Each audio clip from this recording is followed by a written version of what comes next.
The Mary Celeste, found adrift in the Atlantic in 1872, remains one of history's greatest maritime mysteries.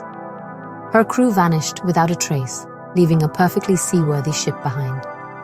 The lifeboat was gone, but there were no signs of struggle or violence. Theories swirled: pirates, mutiny, sea monsters, or a sudden storm. Some blamed the cargo of alcohol, but the barrels were intact. The Mary Celeste sails on in legend, a ghost ship forever shrouded in unanswered questions. For over a century, the truth of the Mary Celeste lay hidden, until a descendant uncovered Captain Briggs's secret journal in a New York archive. Its pages revealed a coded message, numbers and symbols, not plain English.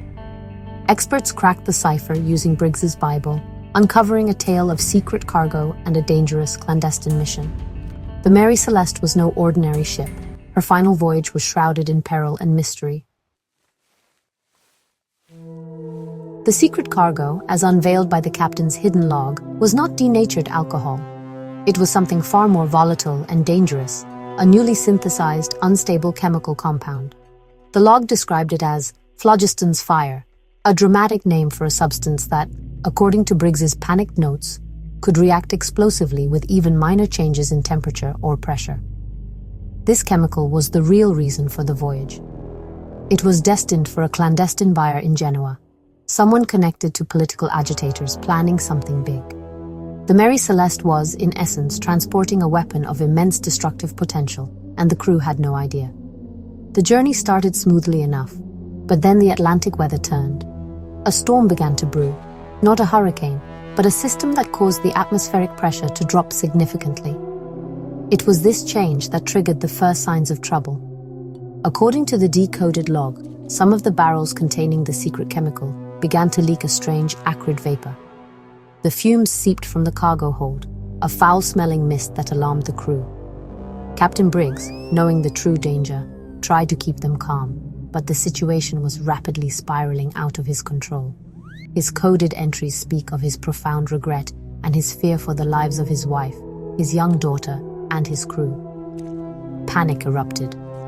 Once the crew realized they were sitting on a floating bomb, all discipline collapsed.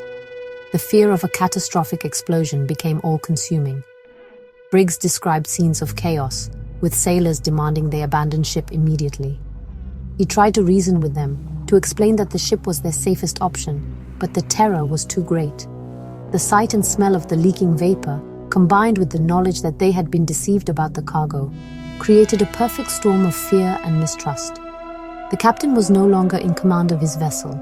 He was a prisoner of the secret he had agreed to keep.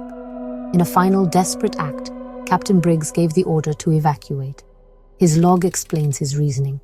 He hoped to tow the lifeboat behind the Mary Celeste at a safe distance, waiting for the chemical to stabilize before reboarding.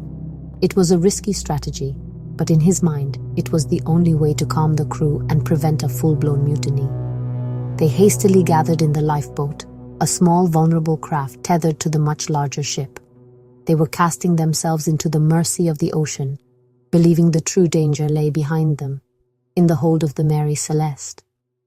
They could not have known that the greatest threat was already among them, in the lifeboat itself. The decoded logbook reveals a chilling twist. Captain Briggs suspected a crewman, G, was an agent sent to sabotage the voyage. In the chaos, G severed the lifeboat's tow line, then damaged their provisions, leaving the crew doomed.